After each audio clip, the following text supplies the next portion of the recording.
ನಮಸ್ಕಾರ ವೀಕ್ಷಕರೇ, ನಾನು ನಿಮ್ಮ ವೈದ್ಯೆ ಪಲ್ಲವಿ KS, ಅದ್ವೈತ ಆಯುರ್ವೇದ ಚಿಕಿತ್ಸಾಲಯ ಶಿವಮೊಗ್ಗ. ಸೊ ನೀವು ನೋಡಿದ ಹಾಗೆ ರೈನೈಟಿಸ್ ಅಗೇನ್ 3 ವಿಧದಲ್ಲಿ ಇರುವಂಥದ್ದನ್ನ ನೋಡ್ಬೋದಾಗಿರುತ್ತೆ. ಅಲರ್ಜಿಕ್, ನಾನ್ ಅಲರ್ಜಿಕ್ ಮತ್ತೆ ಇನ್ಫೆಕ್ಷಿಯಸ್. ಸೊ ಅಲರ್ಜಿಕ್ ಮತ್ತೆ ನಾನ್ ಅಲರ್ಜಿಕ್ ನಾನು ಇವಾಗ ಕೂಲಂಕುಷವಾಗಿ ನಿಮಗೆ ತಿಳಿಸ್ಕೊಟ್ಟಿದ್ದೀನಿ, ಅದಕ್ಕೆ ಚಿಕಿತ್ಸೆಗಳೇನು ಅಂತಾನೂ ಕೂಡ ಹೇಳಿದ್ದೀನಿ. ಸೊ ಇವತ್ತು ಇನ್ಫೆಕ್ಷಿಯಸ್ ರೈನೈಟಿಸ್ ಅದ್ರ ಬಗ್ಗೆ ಹೇಳೋಣ. ಇದಕ್ಕೆ ಆಯುರ್ವೇದದಲ್ಲಿ ಏನ್ ಹೇಳ್ತಾರೆ ಅಂದ್ರೆ ಕಫಜ ಪ್ರತಿಶ್ಯಾಯ ಅಂತ ಹೇಳ್ತೀವಿ.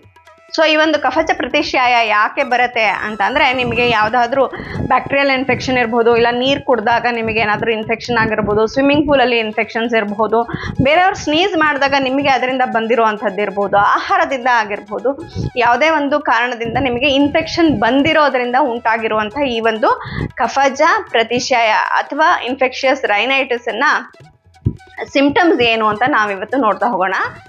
ಸೊ ಈ ಒಂದು ಕಫಜ ಪ್ರತಿಶ್ಯಾಯದ ಸಿಂಪ್ಟಮ್ಸ್ ಏನು ಅಂತ ನಾವು ನೋಡ್ತಾ ಹೋಗೋಣ. ಮೊದಲನೇದಾಗಿ ಇದಕ್ಕೆ ತಲೆ ಮತ್ತೆ ಮೈ ಎಲ್ಲ ಭಾರ ಅಂತ ಅನ್ಸೋದು, ಏನೂ ಮಾಡದೆ ಬೇಡಪ್ಪ ಒಂದ್ ಕಡೆ ಕೂತ್ ಬಿಡೋಣ ಅಂತ ಹೇಳಿ ಭಾರ ಆಗುವಂಥದ್ದು ಇರಬಹುದು. ಆಮೇಲೆ ಗಂಟ್ಲು ಕೆರೆತ ಅಂತ ಗಂಟ್ಲು ಕೆರೆತ ಬರುವಂಥದ್ದು, ಇಲ್ಲ ಅಂದ್ರೆ ಪ್ಯಾಲೆಟ್, ನಿಮಗೆ ಅಂಗಳು ಅಂತ ಹೇಳ್ತೀವಲ್ಲ, ಅಲ್ಲೂ ಕೂಡ ಕೆರೆತ ಬರುವಂಥದ್ದನ್ನ ನಾವಿಲ್ಲಿ ನೋಡ್ಬೋದಾಗಿರುತ್ತೆ.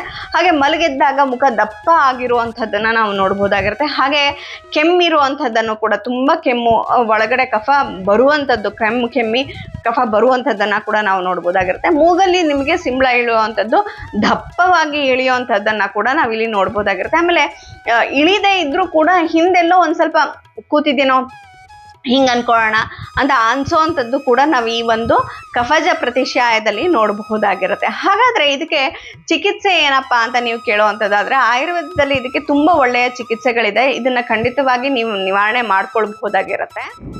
ಸೊ ಈ ಒಂದು ಕಫಜ ಪ್ರತಿಶ್ಯಾಯಕ್ಕೆ ಚಿಕಿತ್ಸೆ ಏನಪ್ಪಾ ಅಂತಂದ್ರೆ, ಮೊದಲನೇದಾಗಿ ನೀವು ಇದಕ್ಕೆ ಲಂಘನವನ್ನ ಮಾಡ್ಬೇಕಾಗಿರುತ್ತೆ. ಈ ಲಂಘನ ಅಂತಂದ್ರೆ ಏನು ಅಂತಂದ್ರೆ, ನೀವು ಲೈಟ್ ಆದ ಆಹಾರವನ್ನ ಸೇವನೆ ಮಾಡ್ಬೇಕಾಗಿರುತ್ತೆ. ಅಕಸ್ಮಾತ್ ನನಗೆ ಸೇವನೆ ಮಾಡದೇನೂ ಇರಬಹುದು, ನನಗೆ ಹಸಿವೇ ಇಲ್ಲ ಅಂತಂದ್ರೆ ಬಿಸಿ ನೀರು ಕುಡ್ಕೊಂಡು ಇರುವಂಥದ್ದನ್ನ ಕೂಡ ನಾವು ಮಾಡಬಹುದಾಗಿರುತ್ತೆ. ಇದಕ್ಕೆ ಲಂಘನ ಅಂತ ಹೇಳ್ತೀವಿ. ಬಿಸಿ ನೀರು ಅಂದ್ರೆ ಲೀಟರ್ ಗಟ್ಟಲೆ ಕುಡಿಯೋದಲ್ಲ, ಬಾಯಾರಿಕೆ ಆದವಾಗಷ್ಟೇ ಸಿಪ್ ಬೈ ಸಿಪ್ ಸಣ್ಣ ಲೋಟದಲ್ಲಿ ನಾವು ಮಾಡ್ಕೊಳ್ಬೇಕಾಗಿರುತ್ತೆ. ಹಾಗೆ ಈ ಒಂದು ಲಂಘನದಲ್ಲಿ ನಾವು ಸದ್ಯೋಮನ ಸದ್ಯ ವಿರೇಚನ ಅಂತ ಹೇಳ್ತೀವಿ, ಅದನ್ನ ಕೂಡ ಮಾಡಿಸೋದ್ರಿಂದ ಏನಾಗುತ್ತೆ, ಈ ಲಂಘನ ಆಗೋದು ಮತ್ತೆ ದುಷ್ಟ ಪ್ರತಿಶ್ಯಾಯ ಅಥವಾ ಈ ಒಂದು ಕಫಜ ಪ್ರತಿಶ್ಯಾಯ, ಈ ಒಂದು ವಮನ ಮತ್ತೆ ವಿರೇಚನ ಮಾಡಿಸೋದ್ರಿಂದ ನಮಗೆ ಕಫಜ ಪ್ರತಿಶ್ಯಾಯವನ್ನ ಅಲ್ಲೇ ನೀವು ಕಂಟ್ರೋಲ್ ಮಾಡುವಂಥದ್ದನ್ನ ನಾವಿಲ್ಲಿ ನೋಡಬಹುದಾಗಿರುತ್ತೆ. ಸೊ ಅದಕ್ಕೆ ನೀವು ಮೊದಲನೇದಾಗಿ ಲಂಘನವನ್ನ ಮಾಡ್ಬೇಕಾಗಿರುತ್ತೆ. ಎರಡನೇದು ನೀವು ಸೇಕವನ್ನ ಕೊಡ್ಬೇಕಾಗಿರುತ್ತೆ. ಅಂತಂದ್ರೆ ಈ ಒಂದು ನಾಡಿ ಸ್ವೇದ ಅಂದ್ರೆ ನಿಮಗೆ ಕಷಾಯ ಅಂದ್ರೆ ದಶಮೂಲ ಕಷಾಯವನ್ನ ಮಾಡಿಕೊಂಡು ನೀವು ಪೈಪಲ್ಲಿ ಒಂದು ಸೇಕವನ್ನ ಕೊಡೋದ್ರಿಂದ ಏನಾಗುತ್ತೆ, ನಿಮಗೆ ಮುಖ ಎಲ್ಲ ಬೆವರ್ಬಿಟ್ಟು ಆಮೇಲೆ ನಿಮಗೆ ಅದು ಒಂದು ಕಫ ಹೊರಗಡೆ ಬರುವಂಥದ್ದನ್ನ ನೋಡ್ಬೋದಾಗಿರುತ್ತೆ. ಅಂದ್ರೆ ಸ್ಟೀಮ್ ಕೂಡ ತಗೊಳ್ಬೋದಾಗಿರುತ್ತೆ. ನೀವು ಹಬೆಯನ್ನ ತಗೊಳ್ಳುವಂಥದ್ದನ್ನ ಕೂಡ ಮಾಡ್ಬೋದಾಗಿರುತ್ತೆ. ಅದರಿಂದ ನಿಮಗೆ ಕಟ್ಟಿರುವಂಥ ಕಫ ಎಲ್ಲ ಹೊರಗಡೆ ಬರುವಂಥದ್ದನ್ನ ನಾವಿಲ್ಲಿ ನೋಡ್ಬೋದಾಗಿರುತ್ತೆ. ಹಾಗೆ ನಾವು ಲೇಪವನ್ನ ಕೂಡ ಮಾಡ್ಬೋದು. ಲೇಪ ಯಾವ್ದ್ರಿಂದ ಮಾಡ್ಬೇಕು ಗೊತ್ತಾ, ಬಿಳಿಯ ಸಾಸಿವೆಯನ್ನ ಅರೆದ್ಬಿಟ್ಟು ಅದನ್ನ ನೀವು ಹಚ್ಚೋದ್ರಿಂದ ಕೂಡ ಈ ಕಫ ಕರಗುವಂಥದ್ದನ್ನ ನೋಡ್ಬೋದಾಗಿರುತ್ತೆ. ಇದು ಕೆಮ್ಮಿದ್ದವಾಗ ನಿಮ್ಮ ಬೆನ್ನು ಮೇಲೆ ಮತ್ತೆ ಎದೆಗೂ ಕೂಡ ಹಚ್ಚೋದ್ರಿಂದ ನಿಮಗೆ ಒಂದು ಲಂಗ್ಸ್ ಅಲ್ಲಿ ಇರುವಂತಹ ಕಫ ಕೂಡ ಕರಗಿ ಹೊರಗೆ ಬರುವಂಥದ್ದನ್ನ ನಾವಿಲ್ಲಿ ನೋಡ್ಬೋದಾಗಿರುತ್ತೆ. ಸೊ ಇದಿಷ್ಟು ಮಾಡಿದ್ರು ಕೂಡ ನಿಮಗೆ ಅದು ಪಕ್ವಾವಸ್ಥೆಗೆ ಹೋಗಿಲ್ಲ ಅಂತಂದಾಗ ನಾವು ವಮನವನ್ನ ಮಾಡಿಸ್ಬೇಕಾಗಿರುತ್ತೆ. ಸೊ ವಮನವನ್ನ ಮಾಡಿಸಿದ ನಂತರ ನಾವೇನ್ ಮಾಡ್ಬೇಕು, ಧೂಮಪಾನವನ್ನ ಕೊಡ್ಬೇಕು. ಧೂಮಪಾನ ಯಾವ್ದ್ರೊಳಗೆ ಕೊಡ್ಬೇಕು ಅಂದ್ರೆ, ತ್ರಿಕಟು, ಶುಂಠಿ, ಮರೀಚ ಮತ್ತು ಹಿಪ್ಪಲಿಯನ್ನ ಸೇರಿಸ್ಬಿಟ್ಟು ಅದರದ ಒಂದು ಚೂರ್ಣದಿಂದ ನೀವು ಧೂಮಪಾನವನ್ನ ಮಾಡ್ಬೇಕಾಗಿರುತ್ತೆ. ಹಾಗೆ ಕವಲ ಅಂದ್ರೆ ತ್ರಿಕಟು ಮತ್ತು ತ್ರಿಫಲವನ್ನ ಮಿಶ್ರಣ ಮಾಡಿ ಒಂದು ಉಂಡೆ ಮಾಡಿ ಬಾಯಲ್ಲಿ ಇಟ್ಕೊಳ್ಳೋದ್ರಿಂದ ಕೂಡ ನೀವು ಕಫ ಪ್ರತಿಶ್ಯಾಯ, ನಿಮಗೆ ಕಫ ಬರ್ತಾ ಇರೋದನ್ನ ನಾವು ಕಡಿಮೆ ಮಾಡಬಹುದಾಗಿರುತ್ತೆ ಅಥವಾ ನಿಯಂತ್ರಣ ಮಾಡಬಹುದಾಗಿರುತ್ತೆ. ಅದ್ರ ಜೊತೆಗೆ ನಾವು ತೀಕ್ಷ್ಣ ನಸ್ಯವನ್ನ ಮಾಡ್ಬೇಕಾಗಿರುತ್ತೆ. ಪಿಪ್ಪಲಿ, ವಚ, ಮರೀಚ, ಹಿಂಗು, ಸೈಂಧವವನ್ನ ಹಾಕಿಬಿಟ್ಟು ಅದರೊಳಗೆ ಕಷಾಯ ಮಾಡಿ ನಾವು ಆ ಕಷಾಯವನ್ನ ಮೂಗಿಗೆ ಹಾಕೋದ್ರಿಂದ ಕೂಡ ಕಫ ಎಲ್ಲೆಲ್ಲಿ ಕಟ್ಕೊಂಡಿರುತ್ತಲ್ಲ ಅದಷ್ಟು ಕೂಡ ಇಳಿದು ನಿಮಗೆ ಬರುವಂಥದ್ದನ್ನ ನಾವು ನೋಡ್ಬೋದಾಗಿರುತ್ತೆ. ಸೊ ಹಾಗೆ ನೀವು ಆಹಾರವನ್ನ ಹೇಗಿಟ್ಕೋಬೇಕು ಇದಕ್ಕೆ ಅಂತಂದ್ರೆ, ಲಘುವಾದ ಭೋಜನ, ಬಿಸಿಯಾದ ಭೋಜನ, ಮತ್ತೆ ಹೆಚ್ಚು ಬಾರ್ಲಿಯನ್ನು ಉಪಯೋಗಿಸುವಂಥದ್ದು, ಆಮೇಲೆ ಹೆಸರು ಬೇಳೆಯನ್ನು ಉಪಯೋಗಿಸುವಂಥದ್ದು, ಆಮೇಲೆ ಕುಳತ ಅಂತಂದ್ರೆ ನಿಮಗೆ ಹಾರ್ಸ್ ಗ್ರಾಮ್ ಅಂತ ಏನು ಹೇಳ್ತೀವಲ್ಲ ನಾವು, ಹುರುಳಿ ಅಂತ ಹೇಳ್ತೀವಲ್ಲ, ಸೊ ಇದ್ರ ಸಾರನ್ನ ಇಲ್ಲ ಸೂಪನ್ನ ಮಾಡಿ ನಾವು ಸೇವನೆ ಮಾಡುವಂಥದ್ದು, ಅದು ಬಿಸಿ ಬಿಸಿಯಾಗಿ ನಾವು ಸೇವನೆ ಮಾಡುವಂಥದ್ದು.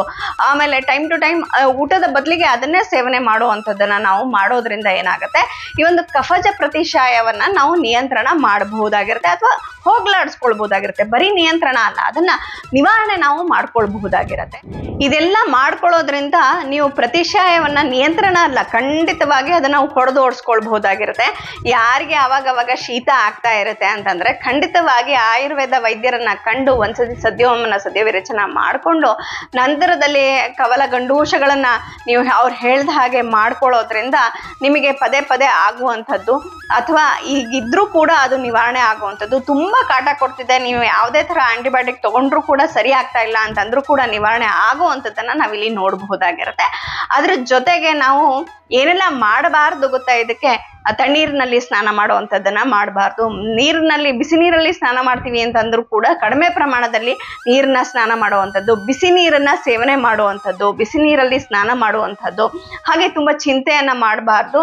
ಹಾಗೆ ನಾವು ಎಕ್ಸಸೈಸ್ ಇದು ಏನು ಇದೆ ಯಾವಾಗಲೂ ಇರುತ್ತೆ ನನಗೆ ಅಂತ ಹೇಳಿ ಎಕ್ಸಸೈಸ್ಗಳನ್ನು ಮಾಡುವಂಥದ್ದು ಅದನ್ನು ಕೂಡ ಮಾಡಬಾರ್ದಾಗಿರುತ್ತೆ. ಹಾಗೆ ಹೊಳೆಯಲ್ಲಿ ಹಾರಿ ಸ್ನಾನ ಮಾಡುವಂಥದ್ದು, ಇಲ್ಲ ಗಾಳಿಗೆ ತುಂಬ ಎಕ್ಸ್ಪೋಸ್ ಆಗುವಂಥದ್ದು, ಇವುಗಳನ್ನೆಲ್ಲ ನಾವು ಅವಾಯ್ಡ್ ಮಾಡಬೇಕಾಗಿರುತ್ತೆ. ಹಾಗೆ ನಾವು ಯಾವಾಗಲೂ ಬೆಚ್ಚಗಿರ್ಬೇಕಾಗಿರುತ್ತೆ. ಕಿವಿಗೆ ಕಟ್ಕೊಳ್ಳೋವಂಥದ್ದು, ಹೊರಗಡೆ ಹೋಗಬೇಕಾದ್ರೆ ಕಿವಿಗೆ ಹತ್ತಿ ಇಟ್ಕೊಳ್ಳೋದು, ಕಿವಿಗೆ ಬ್ಲಾಕ್ ಮಾಡ್ಕೊಳ್ಳೋವಂಥದ್ದನ್ನು ಮಾಡಿಕೊಂಡು ಬೆಚ್ಚಗೆ ಇರೋದ್ರಿಂದ ನಾವು ಇದನ್ನು ನಿಯಂತ್ರಣ ಮಾಡ್ಕೊಳ್ಬಹುದಾಗಿರುತ್ತೆ. ಹಾಗೆ ನಿವಾರಣೆ ಮಾಡ್ಕೊಳ್ಳೋದಕ್ಕೆ ಆಯುರ್ವೇದ ಚಿಕಿತ್ಸೆಗಳನ್ನ ಮಾಡ್ಕೊಳ್ಳೇಬೇಕಾಗಿರತ್ತೆ. ಸೊ ನಿಮಗೆ ಈ ತರ ತೊಂದರೆ ಇದ್ರೆ ಖಂಡಿತವಾಗಿ ಆಯುರ್ವೇದ ಮೊರೆ ಹೋಗಿ ಅಂತ ಹೇಳ್ತಾ ಅದ್ವೈತ ಆಯುರ್ವೇದ ಚಿಕಿತ್ಸಾಲಯಕ್ಕೆ ಸಂಪರ್ಕಿಸಿ. ಮತ್ತೆ ನೀವು ಕಾಲ್ ಕೂಡ ಮಾಡಬಹುದು 9187484210 ಕರೆ ಮಾಡಿ. ನಿಮಗೆ ಈ ತರದ ಯಾವುದೇ ಒಂದು ಸಮಸ್ಯೆ ಇದ್ರೂ ಕೂಡ, ಶೀತ ಯಾವುದೇ ಕಾರಣಕ್ಕೆ ಶೀತ ಆಗ್ತಾ ಇದೆ, ಅಲರ್ಜಿಯಿಂದ ಶೀತ ಆಗ್ತಾ ಇದೆ, ಇಲ್ಲ ನಾನ್ ಅಲರ್ಜಿ ಅಂದ್ರೆ ನಿಮಗೆ ಏನೂ ಅಲರ್ಜಿಕ್ ಫ್ಯಾಕ್ಟರ್ಸ್ ಇಲ್ಲ ಆದ್ರೂ ಕೂಡ ಶೀತ ಇದೆ, ಇಲ್ಲ ಅಂತಂದ್ರೆ ತುಂಬಾ ಸ್ಟಿಕ್ಕಿ ಆಗಿರುವಂತ ಗೊಣೆ ತರ ನಿಮಗೆ ಈ ತರದ್ ಬರ್ತಾ ಇದೆ, ಸೈನಸೈಟಿಸ್ ಇದೆ ಅಂತಂದ್ರೂ ಕೂಡ ನಮ್ಮಲ್ಲಿ ಒಳ್ಳೆಯ ಪರಿಹಾರ ಸಿಗತ್ತೆ. ಖಂಡಿತವಾಗಿ ಬುಡ ಸಮೇತವಾಗಿ ಅದನ್ನ ನಿರ್ಮೂಲನೆಯನ್ನ ಮಾಡಲಿಕ್ಕೆ ಸಾಧ್ಯ ಆಗಿರುತ್ತೆ ಅಂತ ಹೇಳ್ತಾ ನನ್ನ ಮಾತುಗಳನ್ನ ಮುಗಿಸ್ತೀನಿ. ನಮಸ್ಕಾರಗಳು.